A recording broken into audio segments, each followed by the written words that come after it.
Start with Y. Y से शुरुआत का मतलब है किसी भी काम को लेकर हम एक पर्पज के साथ आगे बढ़ें। आपने कंपनी वाई से शुरू की थी। लीडर क्यों बनना चाहते हैं आप? क्या ज़िंदगी में कोई आपका पर्पज है? अगर है तो वाई। ये सब सवाल फिजूल नहीं है। आपको ये बहुत काम के लगेंगे जब आपको पता चलेगा कि कई मल्टी मिलियन कंपनियां इसलिए सक्सेसफुल हो पाई क्योंकि वे एक खास पर्पज के लिए बनाई गई थी। उन्होंने भी अपनी शुरुआत वाई से की थी। इस किताब का सब टाइटल है कैसे ग्रेट लीडर्स ने लोगों को एक्शन लेने के लिए इंस्पायर किया। ग्रेट लीडर से हमारा मतलब सिर्फ उनसे नहीं है जो पॉलिटिक्स में है, बल्कि उन सब से हैं जो किसी भी इंडस्ट्री की बड़ी बड़ी कंपनियों में बड़ी पोस्ट पर होते हैं। एप्पल एक लीडिंग कंप्यूटर ब्रांड है, लेकिन बाद में ये मोबाइल और छोटे इलेक्ट्रॉनिक्स इंडस्ट्री में भी उतर गया। लेकिन वाई, इसके बारे में हम बाद में बात करेंगे। लोगों को एक्शन के लिए इंस्पायर करना यही ग्रेट लीडरों का काम होता है। एक अच्छा लीडर ना सिर्फ लोगों का वोट हासिल करता है बल्कि उन्हें इंस्पायर भी करता है। ठीक वैसे ही लीडिंग कंपनीज भी लोगों को अपना कस्टमर बनाती है और साथ ही उन्हें इंस्पायर भी करती है। ग्रेट लीडर्स के कई लॉयल फॉलोवर्स होते हैं जो उनके लिए किसी भी तरह का सेक्रीफाइस करने के लिए हमेशा तैयार रहते हैं, फिर चाहे कोई भी रास्ता क्यों न अपनाना पड़े। फॉलोवर्स अपने लीडर की इसलिए सुनते हैं क्योंकि वो उन्हें इंस्पायर करता है। कंपटीटर भले ही उसे बेहतर और नया प्रोडक्ट निकाल ले, मगर कस्टमर इतनी जल्दी से उन्हें नहीं खरीदते। वे अपनी पसंदीदा कंपनी और ब्रांड के लिए लॉयल रहते हैं। तो ऐसा कैसे हुआ? कैसे उस कंपनी ने इतने लॉयल कस्टमर बनाए? ऐसा इसलिए हुआ क्योंकि उस कंपनी ने वाई के पर्पज के साथ शुरुआत की थी। Manipulation versus inspiration. मोटोरोला ने अपना फ्लिप टॉप मॉडल रेजर 2004 में निकाला था। कई हॉलीवुड सेलिब्रिटीज और प्राइम मिनिस्टर ने ये नया फोन खरीदा। मोटोरोला के लिए ये बहुत बड़ी सक्सेस थी। कुल मिलकर उन्होंने रेजर के 50 मिलियन यूनिट बेचे। हालांकि 4 साल में ही कॉम्पिटिटर्स ने रेजर की नकल वाले कई नए फ़ोन मार्केट में उतार दिए और भी बढ़िया फीचर के साथ, तो मोटोरोला की चमक फीकी पड़ गई। ये इसलिए हुआ क्योंकि कंपनी ने इंस्पिरेशन के बदले मैनिपुलेशन इस्तेमाल किया, तभी इसने अपने सारे कस्टमर खो दिए। इसमें कोई लॉयल्टी वाली बात नहीं थी। मोटोरोला ने नया प्रोडक्ट निकाला, लोगों को पसंद आया तो लोगों ने खरीदा, मगर किसी और ने जब बेहतर प्रोडक्ट बनाया तो कस्टमर उसकी तरफ खींच गए। अब अगर मोटोरोला ने लॉयल कस्टमर बनाए होते तो वे सिर्फ मोटोरोला के ही प्रोडक्ट खरीदते। जो मोटोरोला ने रेजर के साथ किया वो सिर्फ एक नॉवेल्टी ही थी, एक तरह का मैनिपुलेशन था। मगर लॉयल्टी पाने के लिए कुछ बड़ा सोचना पड़ता है। लोगों को इंस्पायर करना इतना आसान नहीं है। जब आप लोगों को मैनिपुलेट करोगे तो वे बस थोड़े से वक्त के लिए ही आपको फॉलो करेंगे। आप भले ही उनसे काम निकलवा ले, मगर उनकी लॉयल्टी हासिल नहीं कर सकते। और कोई भी ग्रेट लीडर ऐसा नहीं करता है। जिन तरीकों से किसी को मैनिपुलेट किया जा सकता है वो है डर, फिर प्रेशर, इंस्पायरेशन, प्राइस, प्रमोशन और नोवेल्टी। वोट लेने के लिए कोई पॉलिटिशियन डर का सहारा ले सकता है, वो फिर प्रेशर या पैसे देकर या झूठे वादे करके अपने लिए जनता का वोट हासिल कर सकता है। इसी तरह सेल्स इंक्रीज करने के लिए कंपनियां भी अपने प्राइस ड्रॉप कर लेती है। कुछ कंपनियां प्रमोशन और इंसेंटिव देती है या फिर नया प्रोडक्ट लॉन्च करती है, मगर ये सब अच्छे लीडरशिप का एग्जाम्पल नहीं माना जाएगा। मैनिपुलेशन किसी भी कंपनी या ऑर्गेनाइजेशन को कमजोरी बनाता है। लोग उन्हें फॉलो तो करते हैं, मगर बस कुछ ही टाइम तक। मैनिपुलेशन के लिए काफ़ी पैसा भी खर्च करना पड़ता है, फिर भी ये उतना इफेक्टिव नहीं होता। रेजर फोन कोई इनोवेशन नहीं था, तो इसलिए मोटोरोला लोगों को इंस्पायर करने में नाकाम रही। Fax machine, microwave, light bulb और आईट्यून्स ये चीज़ें इनोवेशन मानी जाएगी, क्योंकि ये सारे वो प्रोडक्ट हैं जिन्होंने पूरी इंडस्ट्री चेंज कर दी, या कह सकते हैं कि इनकी वजह से सोसाइटी की लाइफस्टाइल में एक चेंज आया। कुछ अलग सोचे, आओ कुछ अलग सोचे। 1984 में जब एप्पल कंपनी बनी तब से लेकर आज तक उसका यही मोटो रहा है। एप्पल ने अपने सभी प्रोडक्ट और एडवर्टाइजिंग में ये बात प्रूव भी की है, जो कुछ भी कंपनी कहती है और करती है उसके पीछे कुछ हट कर करना यही रीजन है, और यही एप्पल का स्ट्रॉन्ग पर्पज भी है जिसे लेकर कंपनी चलती है। आईट्यून्स ने म्यूजिक इंडस्ट्री को बदल कर रख दिया। 2000 के शुरुआती दिनों में लोग गानों के लिए सीडी बर्न करते थे। रिकॉर्डिंग कंपनियों के लिए पायरेसी एक बड़ी मुसीबत बन गई थी। तब स्टीव जॉब्स ने आईट्यून्स निकाल कर लोगों के सामने एक अल्टरनेट रखा। आईट्यून्स और आईपैड ने म्यूजिक इंडस्ट्री को डूबने से बचा लिया। क्या आपको मालूम है कि एक MP3 प्लेयर असल में एप्पल ने ही बनाया था? दरअसल ये क्रिएटिव टेक्नोलॉजी सिंगापुर लिमिटेड के दिमाग की उपज थी, लेकिन फिर इसका सारा क्रेडिट एप्पल कैसे ले गया? क्रिएटिव ने अपने प्रोडक्ट को 5 GB MP3 प्लेयर नाम से रिलीज किया था, लेकिन एप्पल ने आईपैड को कुछ ऐसे पेश किया, 1000 गाने आपकी पॉकेट में। क्रिएटिव ने मार्केट को बताया कि उनका प्रोडक्ट क्या है, पर एप्पल ने आईपैड क्यों खरीदे, ये लोगों को बताया, क्योंकि लोग क्या नहीं समझते, वे कोई चीज़ क्यों है ये समझते हैं और ख़रीदते हैं। आईफोन के साथ एप्पल ने एक इनोवेशन किया था। ये मोटोरोला के रेजर की तरह सिर्फ एक नया प्रोडक्ट नहीं था, आईफोन की वजह से ही स्मार्टफोन का ट्रेंड चल निकला। इसे देखकर नोकिया, एरिसन और मोटोरोला ने भी टच स्क्रीन वाले फ़ोन निकाले। आईफोन के ग्राफिक इंटरफेस और सिंपल डिज़ाइन ने मोबाइल फ़ोन की इंडस्ट्री को बदल कर रख दी।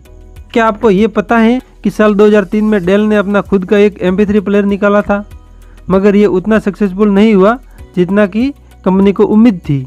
वजह ये थी कि डेल को लोग एक ऐसी कंपनी के रूप में जानते हैं जो सिर्फ कंप्यूटर बनाती है। ऐसे में उसके मोबाइल या MP3 प्लेयर खरीदना लोगों के गले नहीं उतरा और कुछ सालों बाद डेल ने आखिरकार अपने नए प्रोडक्ट मार्केट से हटा ही दिए।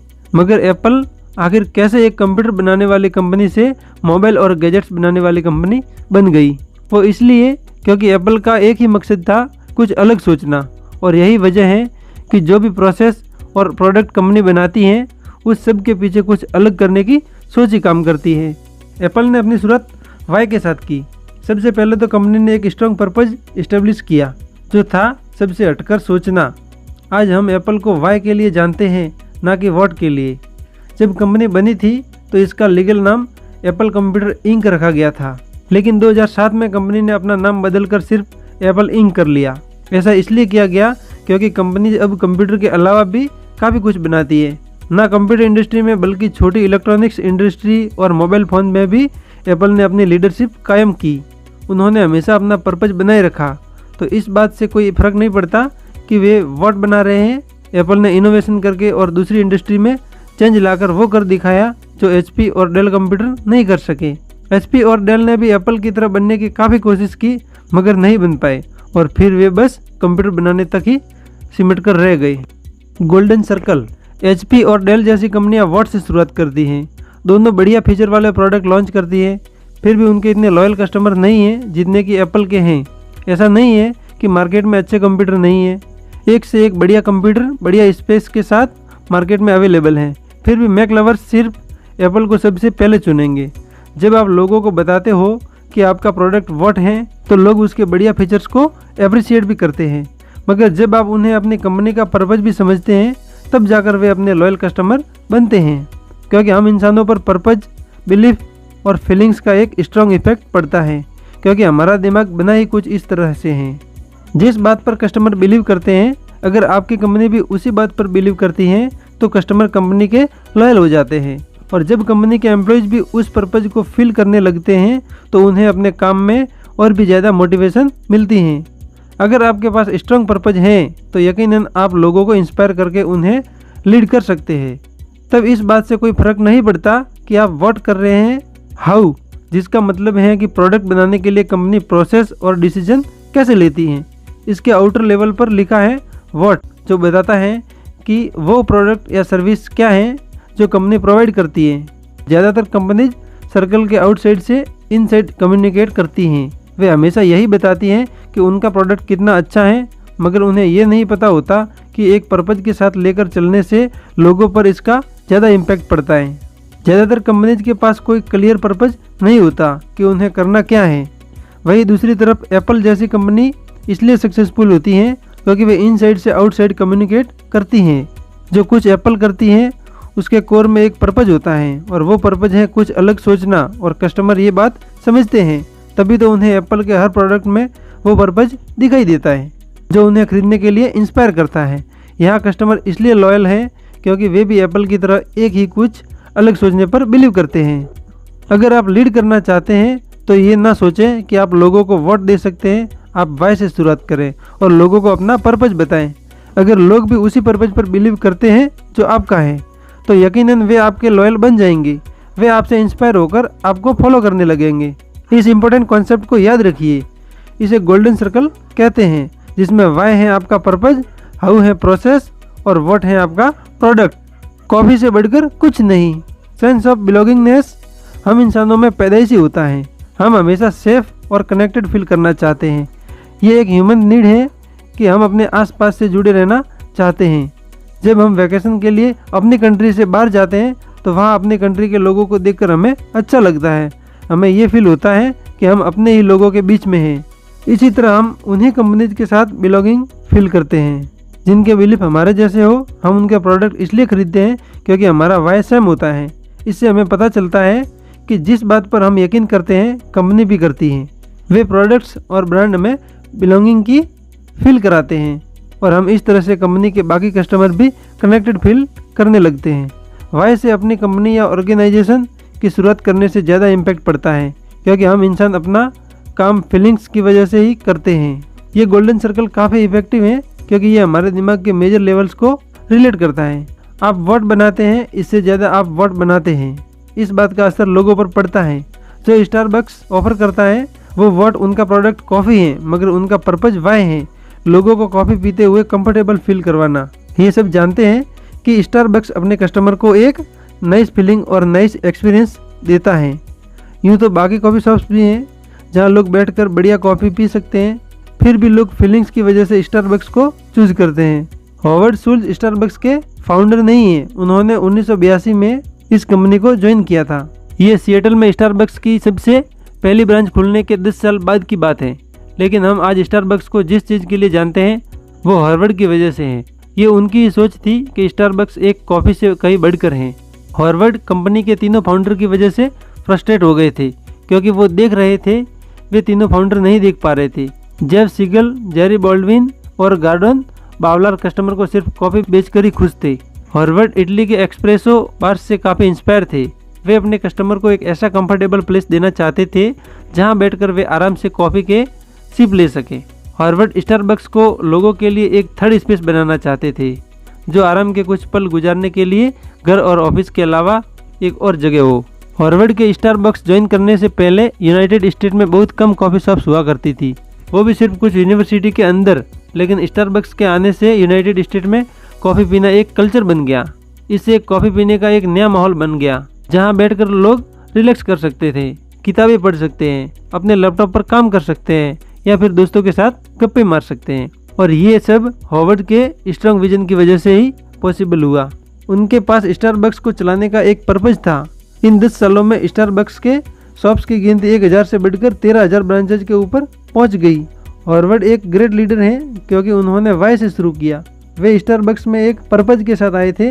वे लोगों को कंफर्टेबल फील करवाना चाहते थे और लोगों ने इस फील को रिलेट किया और उनके लॉयल कस्टमर बन गए। बेशक और भी बहुत कॉफ़ी शॉप्स होंगे जहां बढ़िया कॉफ़ी मिलती है, पर स्टारबक्स ने अपनी एक अलग पहचान बनाई। इससे कॉफ़ी पीने का एक नया कल्चर निकला जिसे लोगों ने बहुत पसंद किया और यही इसकी सक्सेस का सीक्रेट है। तो हम कह सकते हैं कि स्टारबक्स ने सोसाइटी बदल दी।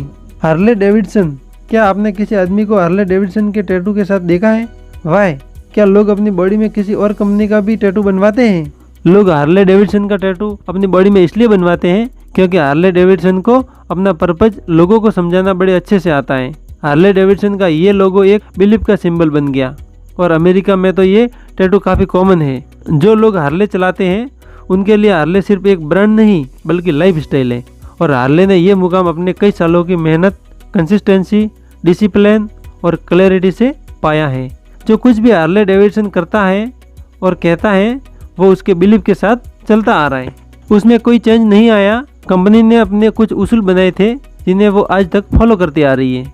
कंपनी ने अपना एक क्लियर पर्पज रखा जिसे उसने लोगों तक पहुंचाया। लोगों ने उनकी बात समझी और इंस्पायर हुए। धीरे धीरे कंपनी का यह लोगो सिर्फ एक सिंबल ही नहीं बल्कि एक बिलीफ बन गया। हर प्रोडक्ट जो कंपनी बनाती है उसके पीछे यही बिलीफ काम करता है।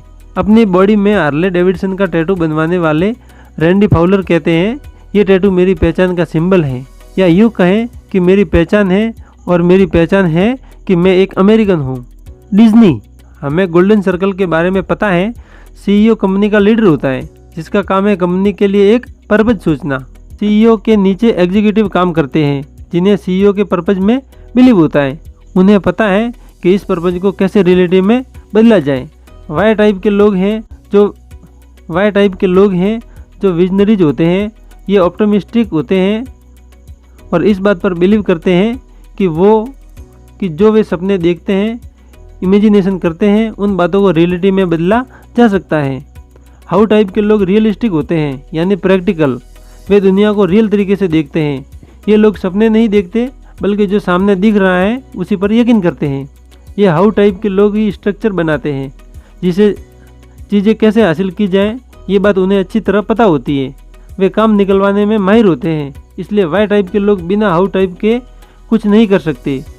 अब हम वॉल्ट और रॉय डिज्नी ब्रदर्स का एग्जाम्पल लेते हैं।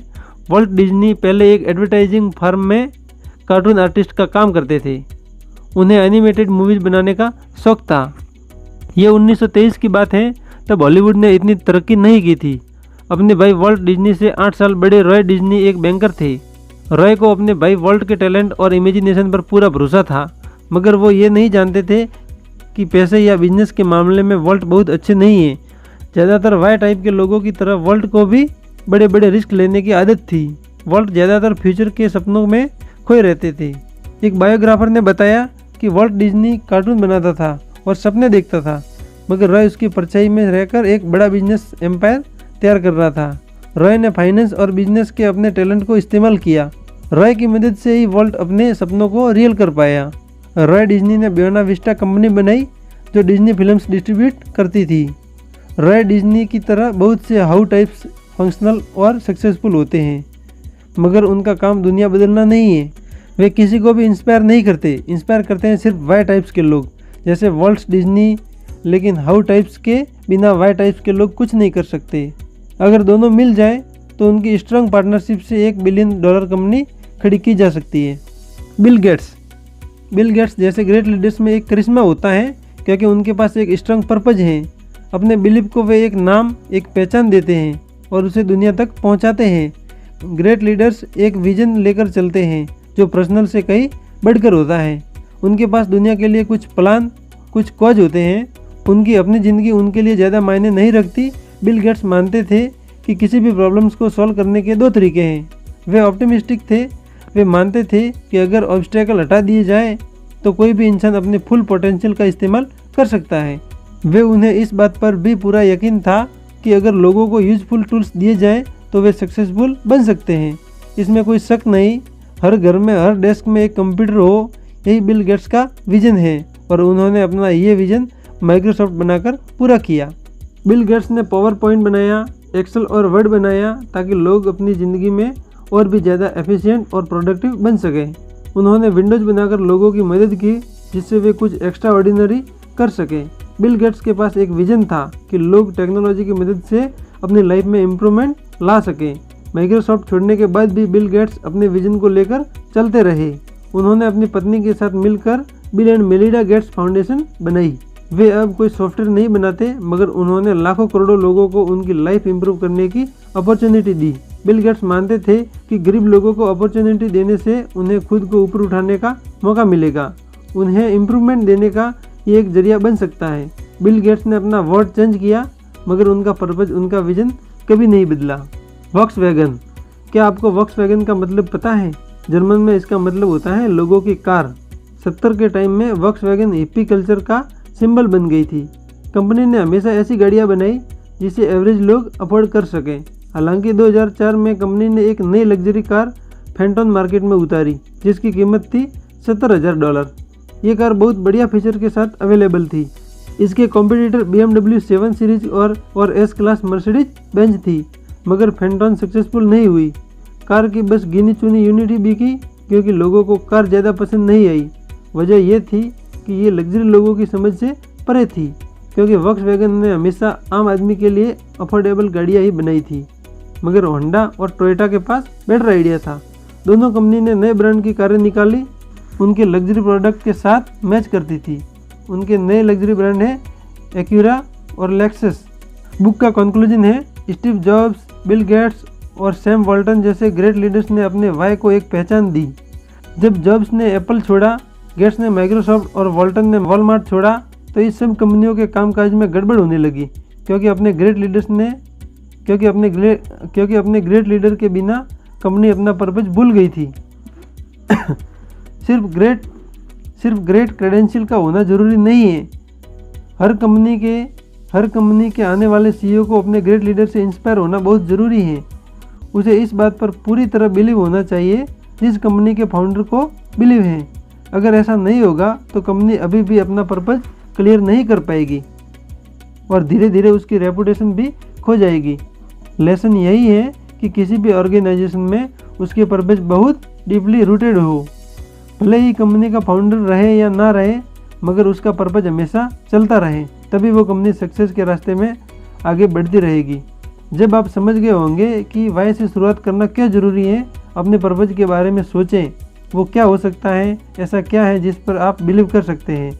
और जब आपको इन सवालों के जवाब मिल जाएंगे तो अपना हाउ और व्हाट के बारे में सोचना शुरू करें कि कैसे आप उसे अचीव कर सकते हैं। अपने विजन को कभी आंखों से ओझल ना होने दें। जो आप सोचते हैं, करते हैं और कहते हैं उस पर ध्यान दें। बस इस बात का ख्याल रहे कि ये सब आपके पर्पज के साथ मैच करें। एक बात और याद रखें कि आपका पर्पज जितना बड़ा होगा उतनी ही ज़्यादा सक्सेस आपको मिलेगी।